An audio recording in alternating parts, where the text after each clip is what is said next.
Oke, bismillahirrahmanirrahim. Assalamualaikum warahmatullahi wabarakatuh. Halo Mbak Sima. Wabarakatuh. Halo Mbak Wita, ketemu lagi nih kita nih.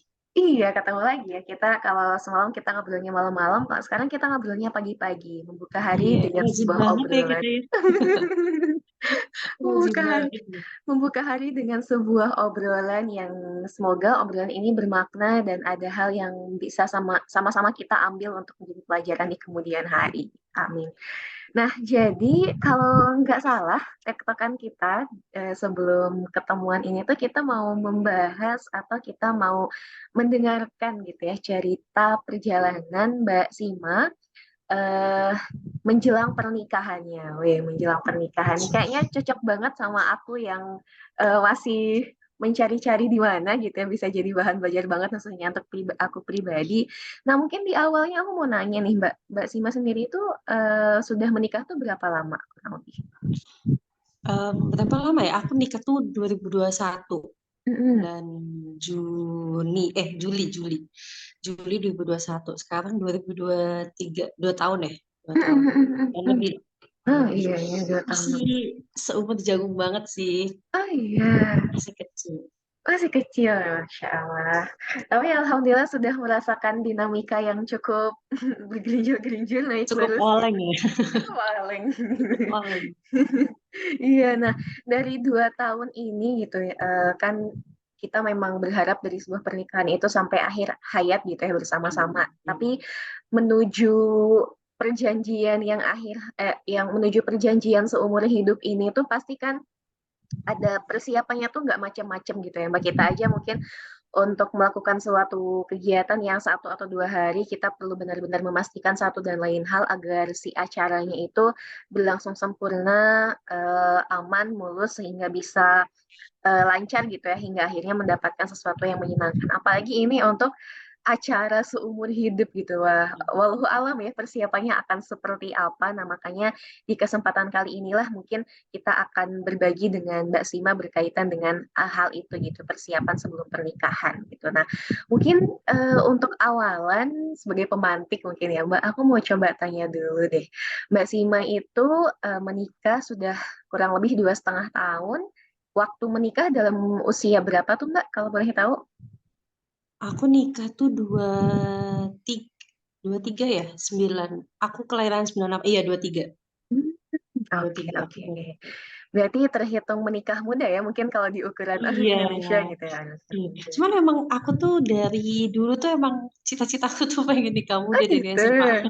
Oh Iya, gitu. aku emang Ya. pengen nikah muda dari dulu tuh.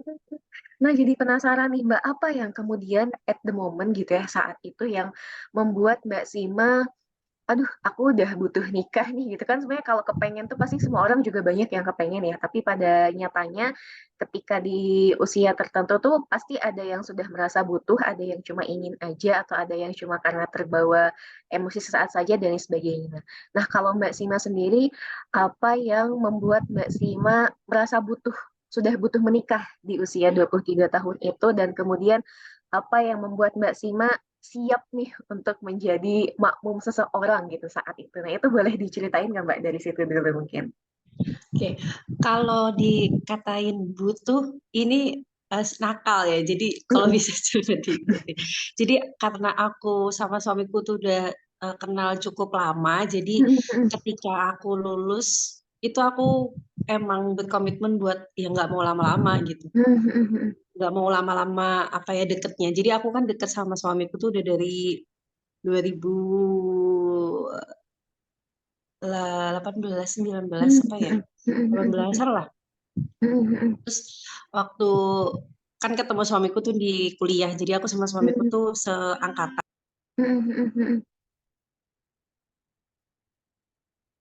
Maaf Mbak, oh ke mute mikrofonnya.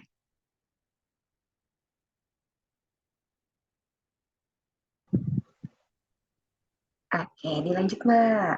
Oke, jadi karena aku kenal suamiku tuh udah cukup lama, terus emang aku berkomitmen sama diriku sendiri kalau udah kenal sama orang, terus aku yang udah cocok ya nggak mau lama-lama gitu. Dan aku sampaikan itu ke calon suamiku waktu itu. Aku udah bilang, bahkan kalaupun setelah lulus atau sebelum lulus aku diajak nikah tapi mau kayak Oh gitu. gitu. Cuman Ah, waktu itu kali. ya namanya laki-laki ya pasti punya punya kerjaan dulu. Terus waktu habis lulus kan nggak langsung dapat kerja tuh. Jadi harus nunggu lah soalnya dari pihak keluarga suamiku tuh nggak mau kalau misal nikah tapi yang cowok belum ada kerjaan. Gitu. Jadi kalau ditanya kapan aku ngerasa butuh, ya aku ngerasa butuh karena emang aku ngerasa udah terlalu terlalu lama aja deketnya kan nanti jadi nggak enak gitu loh kalau misalnya terlalu lama deket tapi nggak nikah-nikah gitu. Terus tadi yang kedua apa ya Mbak? Aku lupa Gimana deh. bagaimana Mbak Oh ya, Sima ini merasa ya. siap gitu? Oh iya, oh iya. Jadi aku kalau dikatakan siap itu tuh kalau setelah tak jalani itu ternyata ya kita nggak bakal tahu kapan kita siap sih. Kalau setelah tak jalanin ya. Soalnya setelah aku menyiapkan sekian banyak apa ya, aku sering belajar misal Mbak sebentar stop anakku Oke, gulung. lanjut Mbak. Oke, jadi setelah tak jalanin sendiri tuh kayaknya emang sesiap apapun tuh bakal ngerasa tetap nggak siap gitu. Jadi ya udah jalanin aja. Soalnya ketika aku ngerasa wah aku udah siap nikah nih, udah gitu kan. Aku udah sering kayak ikut kelas-kelas pranikah, terus kelas-kelas parenting waktu aku kuliah tuh aku sering kan terus baca-baca buku kayak yang paling kena banget tuh baca bukunya Mas Gun sama Mbak Apik tuh yang menentukan arah sama melangkah searah itu dua buku yang aku baca sebelum nikah dan aku sama suamiku aku paksa suamiku baca soalnya aku ngerasa relate banget lah itu isi bukunya padahal suamiku tuh nggak suka baca waktu itu. Nah, tapi setelah aku ngejalanin udah nikah, terus aku kan ikut suamiku waktu itu ke Cikarang. Ternyata aku miss di satu hal yang nggak aku siapin gitu. Dan itu adalah mentalku sendiri. Aku lupa kalau ketika aku udah nikah, terus aku ikut suami ya aktivitasku berubah, terus prioritasku juga berubah. Kan sebelum nikah aku setelah lulus tapi sebelum nikah itu kan aku masih ada jeda tuh dari 2009 ke 2021. Nah, aku tuh masih aktif kayak kegiatan-kegiatan sosial gitu di Tulungagung. Kan kebetulan pas itu COVID ya, waktu mulai muncul COVID tuh. Jadi waktu itu aku tuh sibuk sibuk kegiatan sosial di Tulungagung. Terus aku juga ngerintis usahaku kan di tahun 2020 juga. Jadi nggak yang aku berdiam diri gitu loh. Aku tuh sibuk dengan dunia dunia yang aku bentuk sendiri. Nah, ketika aku sudah menikah, terus ikut suamiku, usahaku kan aku tetap ngurus usaha, cuman kan by HP doang, bukan yang by fisik gitu loh. Kan aku cuman by HP doang. Jadi paling repotnya cuman pagi. Terus apa kegiatan sosial juga aku udah nggak megang langsung kan nggak bisa turun langsung paling cuman bantu bantu sekedar kayak share gitu-gitu doang terus aku ditinggal suamiku kerja kan aku di rumah jadi nggak ngapa-ngapain terus aku shock apa ya shocknya tuh di situ gitu loh 1 2 hari mungkin it's okay nggak belum berasa tapi setelah seminggu 2 minggu wah kerasa banget nih nggak ngapa-ngapainnya terus tidak merasa tidak menghasilkan sesuatu, terus kerasa nggak produktif. Itu sih yang bikin aku ngerasa, oh ternyata tuh yang tak siapin selama ini ternyata aku miss di bagian kesiapan mentalku sendiri loh gitu. Padahal aku tahu kalau misal udah nikah kan kita harus menurut suami ya segala apa ya ABCD-nya kalau istri kan harus menurut suami. Di poin itu tuh aku sudah siapkan, tapi di poin yang akhirnya aku nggak ngapa-ngapain tuh aku lupa gitu akhirnya jadi makanya waktu awal nikah tuh akhirnya aku join CC tuh ya gara-gara itu salah satunya gitu gitu sih jadi akhirnya ngerasa pada saat itu masih sering nangis so aku sampai sampai suamiku tuh pernah bilang gini kamu mau pulang aja tak beliin tiket bis sampai kayak gitu saking aku sering banget nangis tiap hari kayak hampir setiap hari aku nangis kayak bosen lah ngerasa nggak berdaya ngerasa nggak produktif Terus ketika aku kan cerita juga sama temanku. Jadi aku punya satu teman, sebenarnya dia nikahnya tuh setahun sebelumku. Cuman eh, pas sebelum nikah tuh kita sering kontakan, sering sharing. Terus aku ngerasa kayak kita tuh sevisi. Jadi aku sering ceritanya sama dia. Terus aku nanya, pernah nggak sih dia ngerasa apa yang tak rasain? Ternyata emang juga pernah gitu. Terus pada titik itu akhirnya aku menyadari bahwa kalau udah nikah ya dan menjadi berumah tangga ya. Jadi bukan yang working mom apa kalau bekerja kan masih ada sesuatu yang dihasilkan yang terlihat oleh mata. Tapi kalau ibu rumah tangga kan nggak terlihat ya. Paling apa coba yang kelihatan masakan doang gitu kan. Jadi kata temanku gini, kita tuh harus merubah definisi produktif dari yang sebelum kita nikah sama setelah kita nikah. Karena kalau misal kita tetap pakai definisi yang sebelum kita nikah ya, kita pasti bakal ngeluh-ngeluh terus kayak gitu. Soalnya kalau udah nikah, apalagi berumah tangga, kegiatan yang produktif kita tuh beda gitu. Kayak bersih-bersih rumah, terus masak. Itu tuh sebenarnya produktif loh. Cuman kan kita sebagai aku sendiri kalau aku ngelakuin itu tuh aku tetap nggak ngerasa produktif. Soalnya kayak ya yang ada di otakku itu produktif adalah kayak aku bisa manfaat ke orang lain, terus aku dapat duit, itu yang menurutku tuh produktif pada saat itu. Tapi ternyata emang harus dirubah pendefinisian produktif ketika aku udah nikah. Jadi biar nggak kerasa kayak kemarin-kemarin lagi gitu sih. Jadi ya harus tetap disiapin, cuman kayak kayak selalu ada yang miss gitu loh. Tapi Iya. ya kurang tahu ya kalau misal orang lain ya. Kalau yang aku rasain tuh kayak gitu. Gitu. Padahal udah aku siapin dari sebelum-sebelumnya.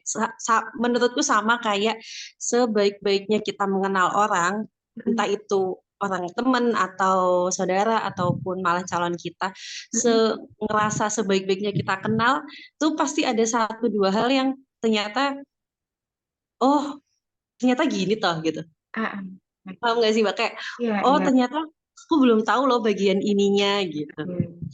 Aku dulu tuh ngerasa gitu, kan aku udah dari sebelum nikah itu kan udah 3 tahunan ya kenal sama suamiku. 3 tahun itu dalam definisi deket ya, dalam definisi deket. Jadi kayaknya udah cukup kenal lah, udah ngerti lah gimana gimananya. Terus ketika udah nikah ternyata, oh ternyata aku belum kenal loh sisi yang ini. Ternyata aku belum tahu loh sisi sisi suamiku yang ini gitu loh. Jadi ya ketika nikah itu akan dibuka hal-hal baru yang ternyata kita tuh belum tahu gitu. Gitu sih. Oke, lah ini sekali ya, eh, panjang sekali perjalanan sampai akhirnya bisa ke beneran nikah dan jadi lebih tadi membuka sisi-sisi lain yang sebelumnya belum pernah kita ketahui. Nah, ini kan tadi sempat Mbak Sima mention juga nih, meskipun sebenarnya dari sisi persiapan nikah tuh ya nggak yang sampai titik siap-siap banget ketika sudah menjalani pun ketika sudah mempersiapkan ada aja satu dua hal yang kemudian miss. Nah, tapi kan tadi disebutkan ya mempersiapkan gitu ABCD-nya tuh dipersiapkan. Nah, kalau boleh tahu tuh yang dipersiapkan kalau dari Mbak Sima sendiri tuh apa aja sih, Mbak? Kalau ditanya persiapan nikah ya yang paling penting tuh calon ya. Iya. Pasti. Itu yang kayak 1000%, udah yang paling utama nomor Iya. satu. Itu harus calon sih. Aku dulu tuh, jadi sebelum ketemu sama suamiku tuh aku ketemu sama banyak lelaki-lelaki yang lain ya. Jadi terus aku waktu ketemu suamiku, jadi aku tuh backgroundnya kan anak tunggal ya Mbak. Jadi aku kayak udah punya apa ya? Setelah pengalaman-pengalaman yang dulu, aku menentukan kriteria bahwa aku kalau misalnya deket sama orang nih, pada saat itu ya aku maunya langsung serius gitu. Jadi ketika aku deket sama suamiku langsung nanya, mau nggak tak ajak pulang ke Tulungagung gitu. Soalnya aku pengen suamiku nanti mau tak ajak pulang ke Tulungagung gitu, ke orang tuaku. Soalnya kan aku anak tunggal, jadi aku mikirnya kalau misal ya nggak harus serumah, cuman kalau nggak sekota aja. Kalau misal ada apa-apa kan lebih gampang gitu. Kalau untuk apa akomodasinya gitu. Itu aku langsung nanya ke suamiku sih, mau nggak aku ajak pulang ke Tulungagung aku gitu. Terus waktu itu mungkin karena terlalu dini ya, terlalu dini kan udah ditanyain kayak gitu. Terus suamiku tuh masih jawabnya gini, ya lihat nanti. Aku masih ingat banget, lihat nanti ayah mama gimana gitu. Dia bilangnya gitu. Oke lah, karena jawaban dia maksudnya masih masih bisa tak pertimbangkan, akhirnya tak lanjutin lah ini apa namanya perkenalannya, lanjut deket terus. Nah, aku tuh inget banget, aku pernah diceritain sama seniorku, dia tuh bilang gini, kita tuh harus punya kriteria, entah itu cowok ataupun cewek, kita tuh harus punya kriteria mau calon pasangan yang kayak gimana. Misal nih, kayak kriteria A, B, C, D. Waktu itu dia cerita, beliaunya kan laki-laki nih, seniorku tuh cewek. Terus dia pengen istrinya nanti tuh ibu rumah tangga. Nah, dia kan kayak ta'aruf. Emang dia sistemnya beda ya sama aku. Kalau aku tidak lewat ta'aruf, kalau dia tuh lewat ta'aruf. Nah, waktu itu dia ta'aruf ke beberapa apa ke perempuan. Terus tapi perempuannya itu pekerja kantor, pekerja kantor. Terus dia bilang lagi, tapi dari kriteria-kriteria yang udah kita tentuin, kita tuh harus ngasih batas toleransi. Toleransi seberapa kita bisa melonggarkan kriteria itu. Soalnya kan ya, kalau misalnya kita mau nyari yang 100% sesuai yang kita mau, pasti susah lah. Karena kan setiap manusia pasti ada minusnya. Entah dari sifatnya ataupun entah dari sifatnya, entah dari keluarganya atau dari pekerjaannya. Jadi kita harus ngasih batas toleransi seberapa kita bisa melonggarkan kriteria tersebut. Contohnya kalau di masnya itu tuh, jadi dia pengen kan istrinya full ibu rumah tangga. Nah, tapi dia waktu itu kenalan sama orang yang pekerja. Terus dia bilang gini, oke, masih boleh kok tetap kerja, tapi maksimal sampai punya anak. Jadi kalau misal udah punya anak, ya nggak usah. Maksudnya kalau misal udah punya anak, ya udah nggak usah kerja di rumah aja ngurus anak, dia kerja aku. Dia ngasih toleransinya segitu. Nah, dari situ tuh aku praktekin. Jadi aku kan pengen suamiku tuh ikut aku ke Tulungagung. Nah, tapi background pendidikanku pun background pendidikan suamiku itu tuh kalau misal kerja di Tulungagung itu susah. Kalau misal background pendidikanku tuh kan aku S1 matematika, ya itu masih bisa lah, kayak misal ke apa melipir ke akuntansi atau ke bank, tapi aku kan nggak mau ke bank ya, paling ya akuntansi gitu. Cuman karena aku akhirnya bisnis, jadi ya aku nggak mikirin untuk diriku sendiri, aku lebih mikirin ke suamiku. Suamiku kan S1 teknik. Terus ya saya kan kalau teknik kan kerjanya di pabrik gitu ya, di pabrik, di perusahaan gitu. Nah, sedangkan di Tulungagung tuh nggak ada pabrik, Mbak. Nggak ada. Tulungagung kan kota kecil. Jadi kalaupun kantoran tuh paling cuman kayak bank gitu-gitu loh. Nggak ada kalau misal kayak pabrik gede tuh nggak ada. Paling pabrik gede cuman pabrik gula, terus pabrik kertas juga nggak gede-gede banget. Paling masih banyak tuh di Kediri. Kalau Kediri kan ada kayak gudang garam, kayak gitu-gitu ya, masih ada Cipa dan sebagainya. Akhirnya dari situ aku ngasih kelonggaran. Ya udahlah, nggak apa-apa kalau misal mau di luar kota dulu, tapi batasnya sampai sebelum anak sekolah. Jadi soalnya kenapa aku ngasih batas sebelum anak sekolah? Soalnya aku nggak, misalnya di Cikarang, waktu itu kan di Cikarang pertama ngerantau, aku nggak punya referensi sekolah di Cikarang tuh di mana. Mungkin kalau misal di Tulungagung kan aku punya referensi sekolahku dulu. Aku punya referensi dari sepupu-sepupuku. Kayak sepupu kan masih ada yang sekolah. Terus dari bule-buleku. Terus dari temennya ibu. Maksudnya masih banyak lah orang yang bisa tak tanyain kan. Kalau misal di Tulungagung tuh sekolah-sekolah. Terus bisa sampai langsung juga. Nah, kalau misal aku di Cikarang, aku nggak ada referensi untuk bertanya ke siapapun. Terus paling paling mentok ya aku cari sendiri, terus aku survei sendiri kan. Kan susah, maksudnya pasti bakal beda lah kalau misalnya sama kita nanya ke orang yang udah masukin anak di sekolah itu gitu kan. Nah, makanya aku oke lah nggak apa-apa kalau misal mau apa namanya mau ngerantau, tapi ya itu maksimal paling nggak sampai sebelum anak sekolah ya 5 tahun. Sekolah SD lah, kalau misal TK masih oke lah, kan TK kan kadang kita masih bisa nungguin ya, maksudnya ngerti lah sekolah yang ngapain aja. Kalau misal SD kan udah nggak mungkin ditungguin, jadi ya sebelum SD aku gitu. Ya aslinya sekarang juga masih merantau juga di Gresik, cuman ya suamiku juga setuju waktu itu. Oke, nggak apa-apa. Dan ya gimana lagi, orang di Tulungagung juga nggak ada apa-apa.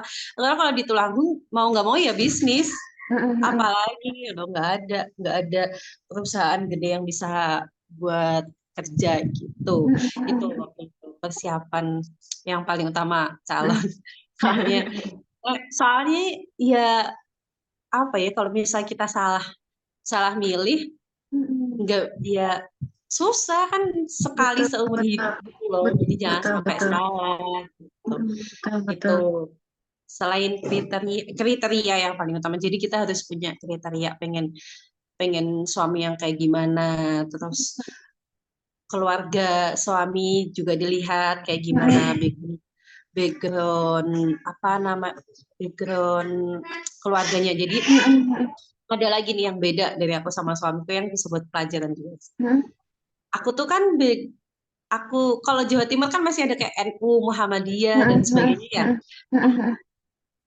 Aku tuh background yang NU, terus apa ya?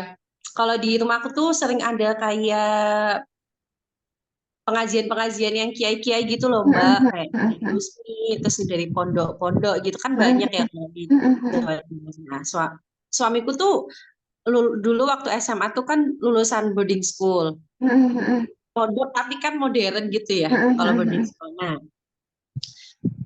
pemahaman keagamannya otomatis juga beda. Kalau aku misal belajarnya dari kitab kuning, dari Salafi, nah kalau suamiku tuh lebih ke modernnya. Nah, itu tuh aku baru kepikiran buat membahas masalah perbedaan pemahaman agama tuh waktu tahun terakhir kuliah. Aku ingat banget. Itu gara-gara aku iseng nanya ke suamiku. Aku iseng nanya gini, kalau di rumah orang tuamu apa pegangan tangan tuh batal enggak?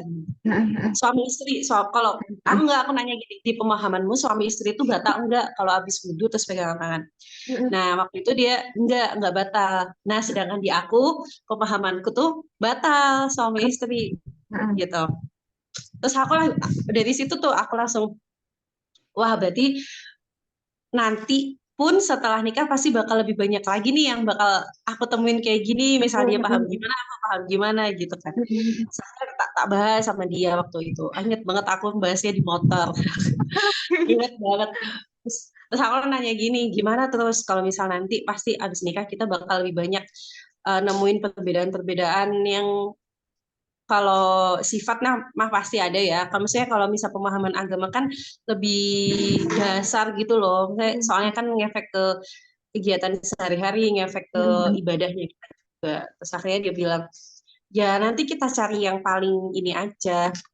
Istilahnya yang paling aman apa ya, yang paling ya aman. Jadi ngecover gitu. Akhirnya kalau misal kayak tadi batal atau enggak ya udah kita ambil yang batal gitu. Akhirnya sekarang juga apa ya, sekarang yang kita terapin ya suami istri itu batal gitu, kayak gitu. Perbedaan harus ngegali sih perbedaan-perbedaan yang sekiranya mungkin bakal muncul tuh apa ya di antara aku sama calonku kayak gitu. Misal kayak gitu. Terus misal lagi pertanyaan-pertanyaan yang kayak harus ditanyain ke calon, kayak misal aku pernah nanya se ekstrim, kalau misal aku nggak punya anak gimana, pernah nanya itu. Terus pertanyaan-pertanyaan apa ya, kayak tinggal di mana, kayak gitu-gitu sih yang banyak tuh. Tapi yang ya itu sih yang paling yang harus paling ditanyakan tuh pertanyaan-pertanyaan yang bakal ngefek ke jangka panjangnya, kayak kalau misalnya emang nggak punya anak gimana, kalau misalnya emang nggak punya anak, misal kita udah ikhtiar kemana-mana terus nggak dikasih-kasih anak gimana, bakal apa ya, ya untuk kelanjutannya gimana gitu respon dari dianya. Kan soalnya kalau menurutku yang paling utama itu respon dari pasangan kita. Soalnya kalau misal respon dari keluarga, setidaknya pasangan kita tuh udah sesuara gitu loh sama kita. Kalau pasangan kita udah sesuara sama kita mau ngadepin keluarga yang mungkin beda suara sama kita tuh bakal lebih gampang gitu, kalau menurut aku. Jadi eh, itu jangan sampai kita takut tanya ke suami, harus dikomunikasiin apa namanya hal-hal yang kayak gitu, kayak ya lagi boleh kerja enggak, terus kalau punya anak masih boleh kerja juga enggak, kayak gitu, anak bakal dirawat sendiri atau pakai pembantu, kayak gitu-gitu sih. Terus yang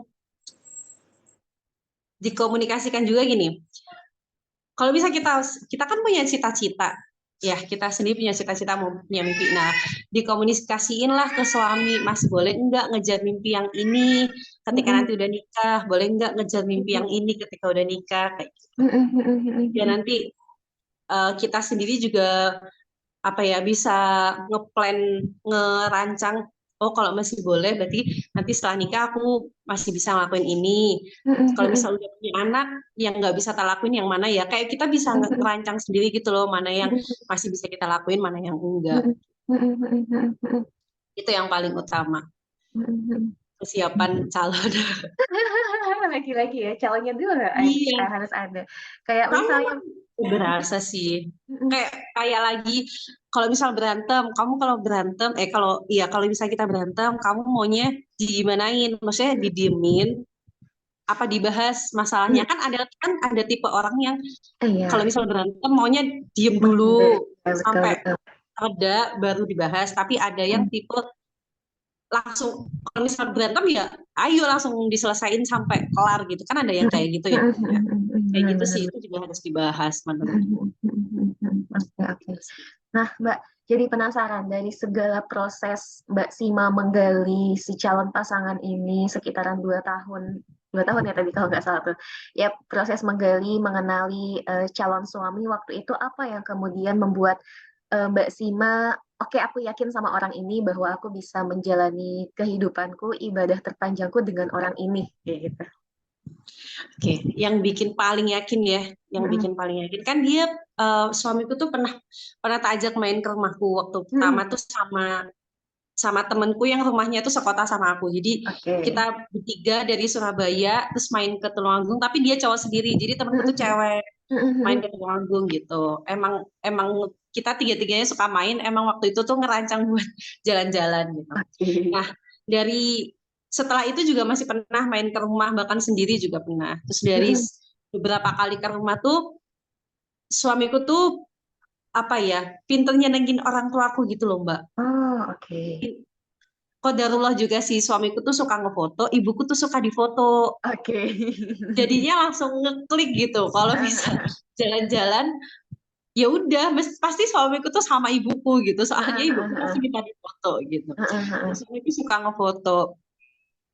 Terus suamiku tuh akhirnya kan kalau aku sebagai anaknya aku udah nggak sabar ya kayak sekali ya kayak aku mesti ngejanjiin udah sekali aja fotonya kayak gitu. Nah kalau suamiku tuh mesti sabar sabar kayak gitu, mesti ngasih tahu aku sabar sabar gitu.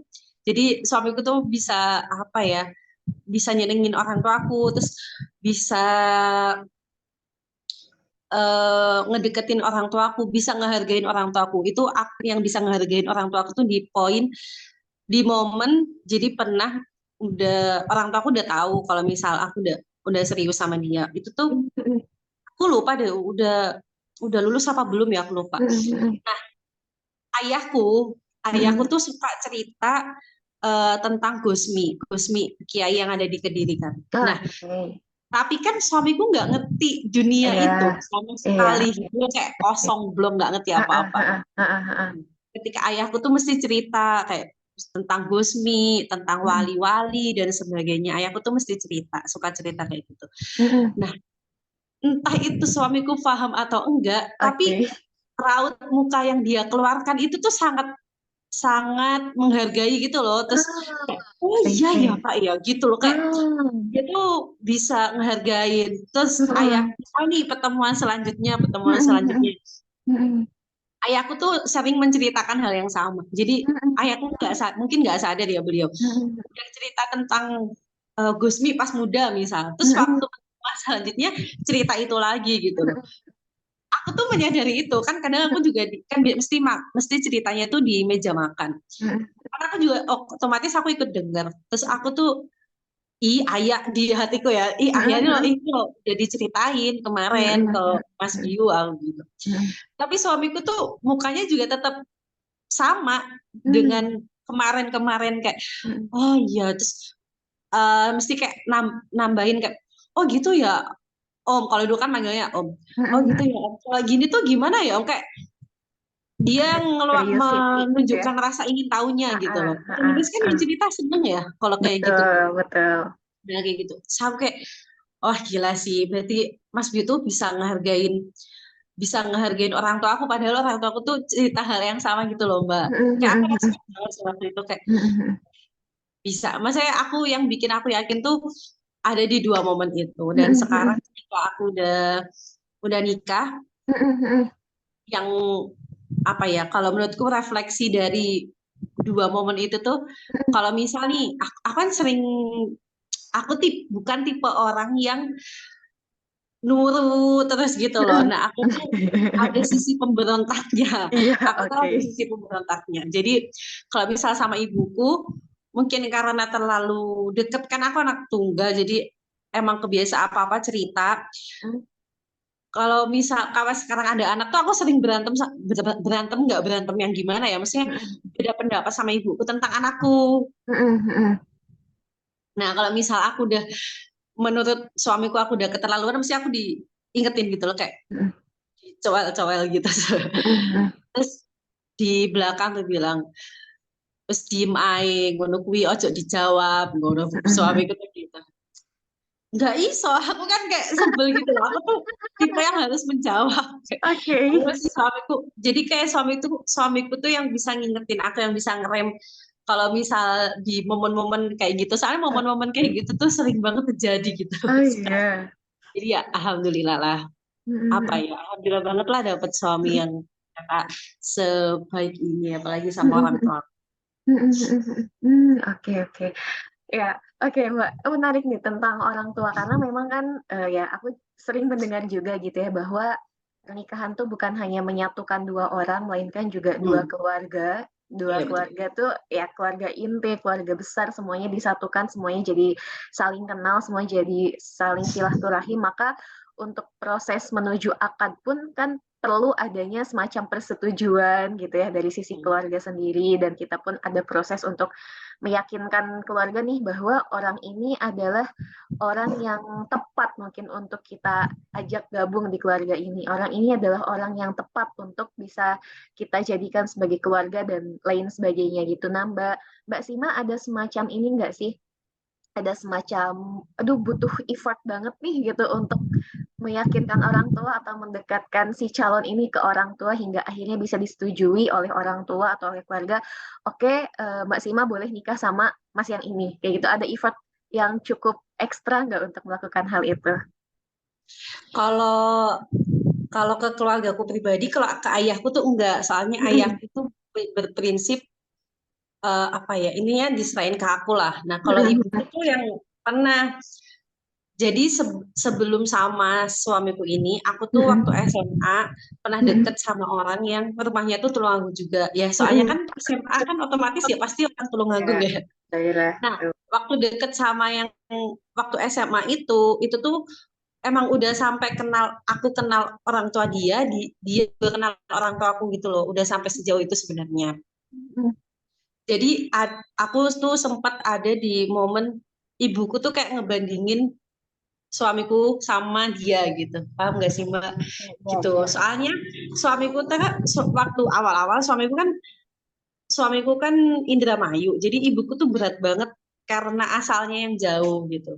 Cuman itu doang sih sebenarnya yang diberatin sama ibuku. Jadi yang aku effort banget tuh ngeyakinin bahwa ya kan mau diajak pulang gitu loh. Orangnya lo mau tak ajak pulang ke sini terus terus kenapa aku gitu. Mesti kayak dibandingin.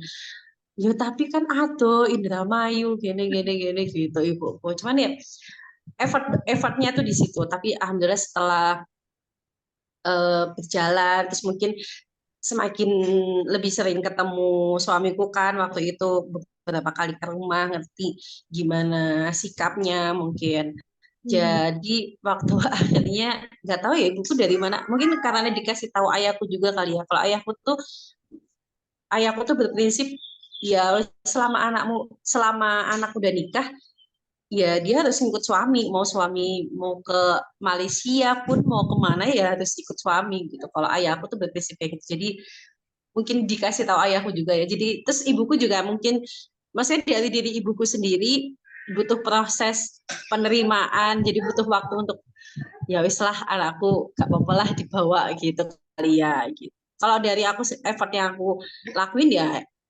ngedeketin terus kayak lebih ngeyakinin bahwa masnya mau kok diajak pulang kan gitu gitulah gitu sih. Kalau di keluarga suamiku aku nggak tahu sih, suami gue nggak pernah cerita deh. Tapi kayaknya slow-slow aja. Saya pernah ketemu tuh waktu pertama kali ketemu. Oh, aku pernah pertama kali ketemu ayahnya tuh waktu ayahnya kayak transit gitu di Surabaya. Terus kayaknya orang tuanya tuh lebih ke ya terserah anaknya gitu sih kayaknya. Tapi sampai sekarang juga tak lihat ke adiknya suami kan yang kuliah juga lagi punya pacar gitu kayaknya emang tipe yang terserah anaknya sih. Jadi slow-slow aja. Oke, oke, oke. Gitu. Oke, Allah menarik ya, dan mungkin bisa dikatakan cukup mudah barangkali ya, tidak yang drama seperti apa, minta restu yang sedemikian rupa harus sampai jungkir balik gitu ya Oh untuk enggak sih kalau seperti ini. mendapatkan restu kedua belah pihak gitu. Oke, menarik nih, Mbak. Nah ini mungkin Mbak sedikit lagi terkait masih tentang persiapan. Kalau tadi kan dari sisi sempat Mbak mention juga bahwa salah satu persiapan yang miss itu adalah Mbak Sima belum siap secara mental untuk menjalani kehidupan pernikahan dari sisi kesibukan gitu ya, dari yang tadinya biasa aktif di kampus kemudian di masa penantian juga aktif berbisnis dan kegiatan sosial hingga akhirnya ketika di rumah itu benar-benar yang eh, gak ada siapa-siapa selain suami dan gak kemana-mana selain di rumah mungkin ya di awal-awal seperti itu rasanya itu kan dari sisi mental tuh. Nah tapi di sisi lain sisi mental ini kan juga banyak hal sebenarnya ya yang perlu disiapkan ini. Salah satunya mungkin Mbak yang biasa kita sering dengar juga mungkin di kelas CC atau di tempat lain bahwa sebelum kita memutuskan untuk menuju jenjang yang serius dengan orang lain, itu baiknya kita bisa mengenali diri sendiri. Nah, mungkin itu yang mau aku coba bahas nih, Mbak. Nah, kalau Mbak Sima sendiri, gimana tuh proses Mbak Sima mengenali diri sendiri, proses Mbak Sima mungkin mencintai diri sendiri sehingga akhirnya sudah siap nih untuk dipimpin gitu ya, untuk dipimpin, untuk diarahkan sama orang lain kayak gitu. Nah, itu gimana Mbak prosesnya kalau boleh tahu? Kalau mengenali diri sendiri kayaknya itu prosesnya aku lalui setelah nikah. Justru aku lalui setelah nikah kalau menurut aku ya. Soalnya waktu di fase yang aku nangis-nangis yang awal nikah tuh jadi bikin aku mikir gitu loh. Sebenarnya aku tuh maunya apa sih? Aku tuh pengennya apa sih? Kayak jadi bikin aku mikir kayak gitu waktu itu. Kalau yang sebelum nikah lebih ke aku menyadari aja. Karena aku menyadari aja sih kalau misalnya emang udah nikah ya istilahnya resiko kali ya. Resikonya ya emang harus mau dipimpin dan kodratnya wanita itu kan makmum. Jadi ya kalau emang mau nikah ya mau nggak mau harus mau dipimpin gitu sih kalau aku. Jadi kayak lebih ke menyiapkan diriku sendiri waktu itu uh, bukan yang gimana gimana tapi lebih ke ya ya emang harus kayak gitu loh.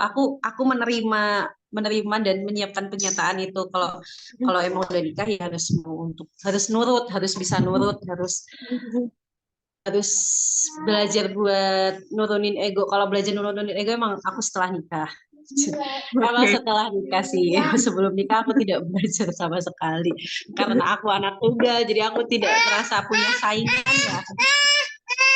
Ya, ya. Di bawah gitu. Itu sih Mbak. Oke, baik-baik. Nah, ini mungkin satu pertanyaan, bisa dikatakan satu pertanyaan terakhir nih Mbak. Kita beranjak ke detik-detik memang menjelang pernikahannya gitu kan. Setahu sependengaranku gitu ya dari orang lain tuh ada juga yang menyatakan ternyata menuju hari H itu tuh ada juga mungkin cekcoknya, ada juga ujian-ujiannya yang terkadang tuh membuat masing-masing orang tuh kayak, aduh ini aku bener nggak ya mau sama dia, atau aduh aku kok ada aja sih masalahnya lagi mempersiapkan pernikahan tuh ada aja gitu kendalanya, ada aja cekcoknya gitu. Nah Mbak Sima merasakan hal-hal kayak gitu juga nggak Mbak di detik-detik menjelang akad itu terlaksana gitu? Banyak banget sih. Jadi waktu kan suamiku tuh terikat kontrak MT ya. MT-nya itu nggak boleh nikah setahun. Terus aku Oh, bilang, jadi aku kan harus nunggu tuh setahun. Tapi waktu dapat kontrak tuh suamiku udah nanya ke aku gimana, diambil enggak. Soalnya kan aku harus nunggu nih setahun. Terus aku bilang, nggak apa-apa. Aku ngelihatnya teman-temanku tuh banyak banget yang belum dapat kerja. Terus masa dia dapat kerja terus dilepas cuman gara-gara akunya nggak mau nunggu gitu. Ya nggak apa-apa, aku mau kan nunggu setahun aku bilang gitu. Nah, tapi aku minta setahun setelah misal nih kontraknya udah selesai ya udah langsung nikah gitu. Aku nggak mau misal kontraknya selesai terus masih harus lamaran dulu, harus ini dulu kayak terlalu lama gitu loh. Jadi aku maunya ya lamarannya sebelum kontrak selesai aja. Jadi setelah kontrak selesai langsung nikah. Waktu itu setelah kontrak selesai bulan depannya aku langsung nikah gitu. Nah, kan kontrak selesai itu suamiku bulan Mei apa Juni ya aku lupa. Terus kita tuh lamaran tuh awalnya mau bulan Desember. Terus ada aja kayak gak jadi-jadi gitu loh Mbak. Kayak ada aja kan emang niatnya sebelum lamaran keluarga tuh suamiku ke rumah dulu sendiri buat ngomong kayak ibu. Baru nanti selanjutnya ngajak orang tuanya gitu. Nah waktu mau ke rumah tuh kayak gagal-gagal mulu. Kayak hampir 3 kali gak jadi-jadi. oh Terus iya. aku pernah ngomong apa nggak jodoh ya kayak gitu aku sampai sempat mikir kayak gitu soalnya ada aja nggak jadi-jadinya tuh terus waktu lamaran yang bulan April juga mundur-mundur terus gitu kayak ada aja yang apalah nah kalau waktu nikah yang keinget banget aku nikah itu kan setelah Lebaran ya. Hamin satu Lebaran tuh ibuku kena stroke tiba-tiba banget tanpa ada tanpa ada tanda-tanda, tanpa ada keluhan ibuku tuh nggak ada keluhan apa-apa, tiba-tiba jatuh di depan rumah, terus stroke sebelah gitu. Jadi sebelah tuh nggak apa lemes-lemes. Nah akhirnya Lebaran tuh kan aku full di rumah ya nggak kemana-mana waktu itu.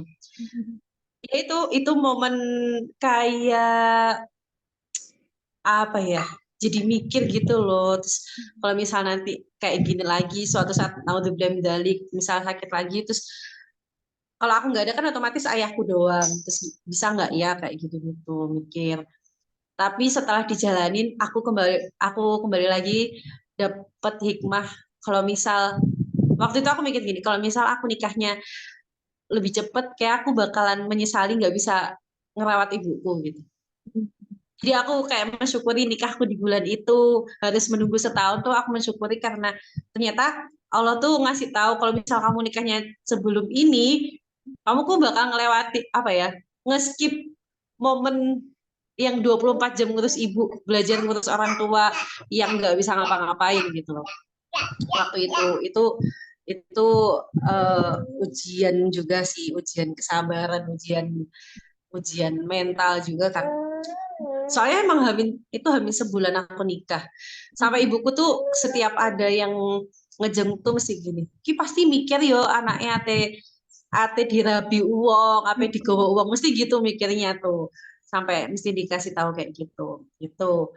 Setelah melewati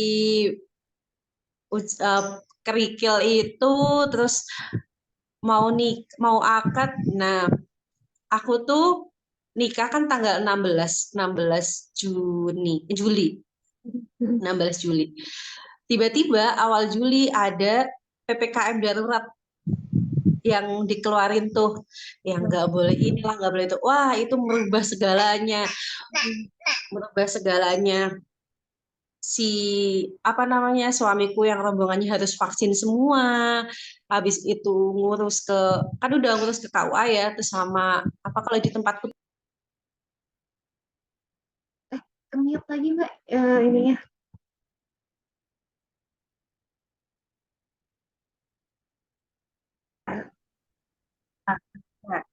Kalau di tempatku tuh Mudin apa ya Mbak? Kalau di Mbak tuh namanya. Apa Yang ya? ngurusin nikah tapi Oh, level desa apa ya? oh iya, rewang, bukan rewang. Ya, aku nggak tahu kalau di Sunda apa, tapi kalau di Jawa biasanya nyebutnya Ya rewang. itulah, pokok Ah, Mudin itu loh ke tempat ah, ah. yang ngurusin nikah-nikah tapi di desa. Terus dikasih tahu sama Pak Mudinnya, "Haru, ini yang boleh datang cuman 30 orang gitu." Kan awal itu aku emang pengennya tuh nikah itu di rumah hari Jumat, terus kayak syukurannya tuh hari Sabtu gitu di apa kayak kayak angkringan gitu loh, kayak joglo gitu. Gitu. Itu udah terkonsep semua, udah ke DP juga si vendor-vendornya. Terus bingung kan 30 orang, akhirnya ngasih tahu ayah, ngasih tahu keluarga juga. Dari keluarga suamiku akhirnya kan gara-gara ada vaksin itu berkurang lah yang mau berangkat kan. Soalnya waktu itu kan masih ada isu-isu yang takut vaksin gara-gara ABCD itu kan waktu itu tuh masih pada takut.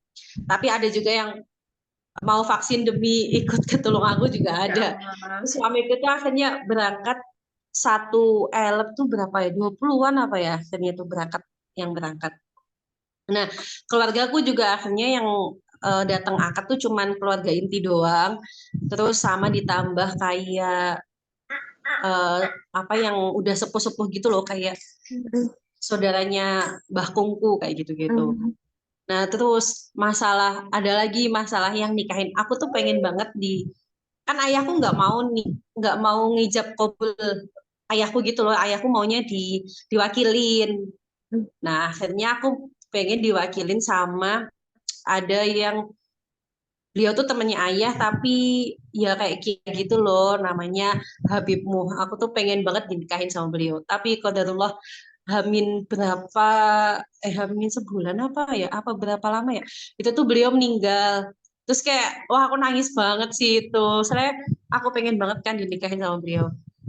Meninggal terus akhirnya ganti ke eh, apa Ustadz yang beliau tuh guruku madrasah gitu. Tuh udah dipinang kita tuh udah ke rumahnya buat minta minta tolong buat ngangkat nikah sama doa gitu.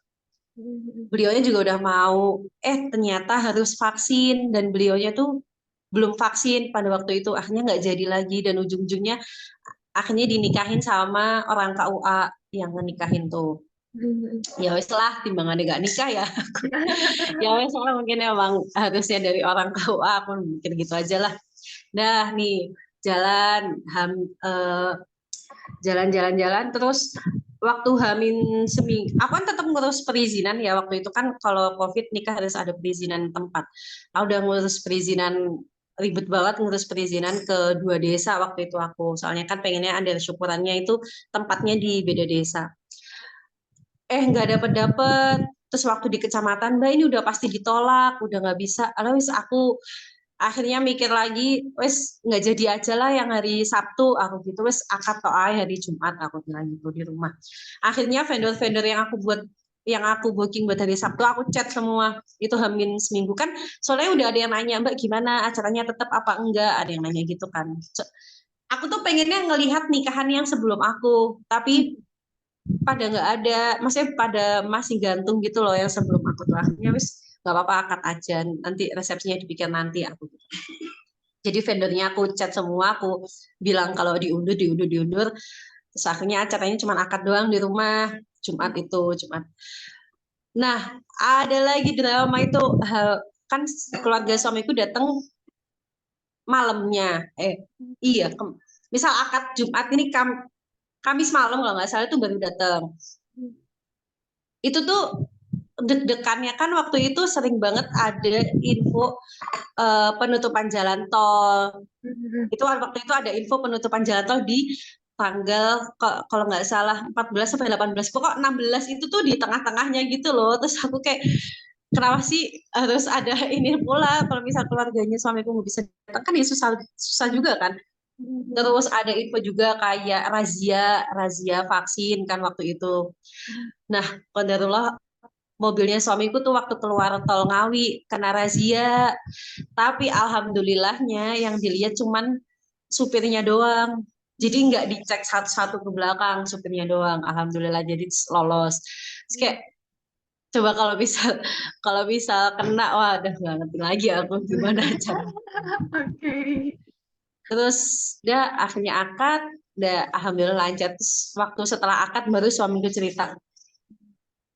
Tadi waktu mau akad kan dari pihak KUA ngecek berkas. Jadi semua yang datang tuh harus ngumpulin kartu vaksin. Kalau misal belum vaksin harus apa namanya itu Mbak, swab, harus swab. Nah, kebetulan suamiku tuh belum vaksin dari perusahaannya, akhirnya dia swab kan. Nah, akunya udah vaksin. Waktu itu yang mudinku tuh bilang kalau misal belum vaksin berarti harus swab. Kalau misal udah vaksin nggak usah swab, nggak apa-apa bilang gitu. Nah, otomatis kan yang swab suamiku doang. Waktu dicek sama KUA, loh ini kok yang swab cuman calon pengantin prianya aja, yang lainnya mana? Harusnya tuh yang swab itu calon pengantin wanita, pria, saksi, wali. Itu tuh yang komponen utama itu tuh harus harus swab harusnya. Terus ditanyain kayak gitu. Terus suamiku bilang, loh Pak, katanya kemarin tuh kalau misal udah vaksin nggak perlu swab. Waduh, gitu Bapak KUA.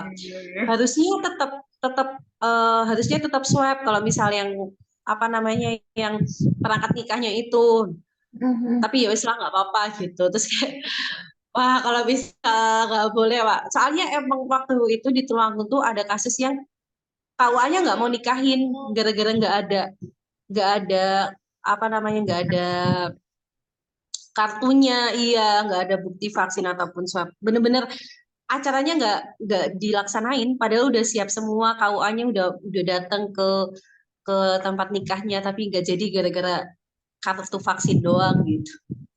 Itu sih dramanya yang masya Allah. Dan akhirnya aku juga acara Sabtunya akhirnya ke cancel, sampai sekarang juga nggak terlaksana. Udahlah males banget aku mau ngurus-ngurus, misal mau apa resepsi lagi, ah nggak usah lah, sayang banget duitnya juga aku bilang. Ya Gitu ampun. cerita yang panjang banget nih. Cerita yang panjang banget tapi menarik banget sih Mbak.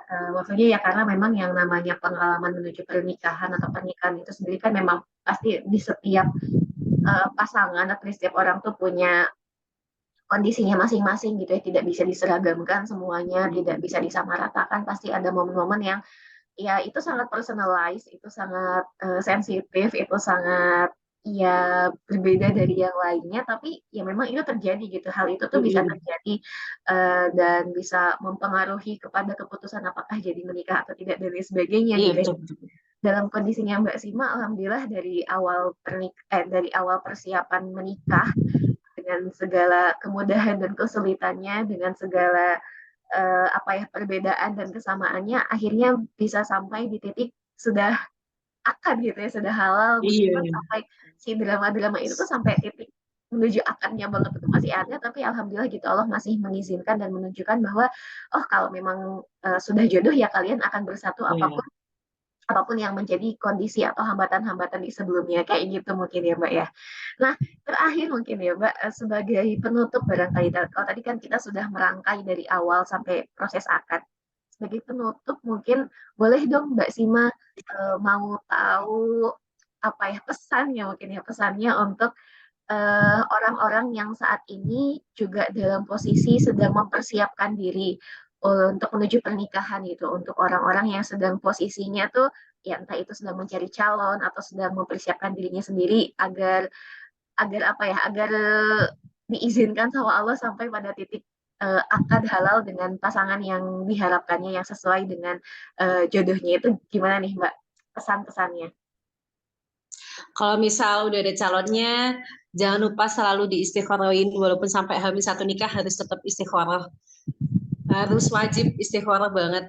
Kalau walaupun udah hamil satu akad itu harus tetap istiqoroh, soalnya kita nggak tahu apa yang bakal terjadi, dan kalau Allah udah berkehendak tuh apapun bisa bisa terjadi gitu. Jadi harus tetap istiqoroh, minta buat ditunjukin kalau emang jodohnya ya minta dimudahin, kalau emang bukan jodohnya minta dikasih jalan terbaik gitu. Kalau misal belum belum ada calonnya, kalau apa ya jangan jangan pusing-pusing buat nyari, tapi lebih ke menyiapkan diri sendiri. Soalnya aku percaya sesuatu itu bakal datang kalau kita tuh siap, termasuk juga jodoh. Jodoh itu bakal datang kalau emang kita tuh udah siap buat menerimanya. Apapun sih, itu berlaku untuk semua hal. Aku juga ngerasa kayak anak jodoh itu Allah tuh bakal ngasih kita sesuatu di saat kita tuh siap menerimanya. Jadi ya emang kita tuh harus menyiapkan diri. Siapin aja secara mental, disiapin ilmu-ilmunya, disiapin semuanya yang perlu disiapin kita siapin. Nanti tinggal dan juga ikhtiar juga ya. Maksudnya ikhtiar tuh nggak yang kita menutup diri, terus kayak ya tetap bersosialisasi, berteman sebagaimana mestinya. Kalau misal emang maunya ta'aruf ya bisa dicoba ta'aruf ke apa minta kenalan ke guru-guru atau gimana. Maksudnya tetap ikhtiar lah. Nanti pasti kalau misal Allah ngerasa kita udah siap buat nerima, pasti bakal Allah datengin. Tentang mempersiapkan diri gitu ya, tidak yang Iya.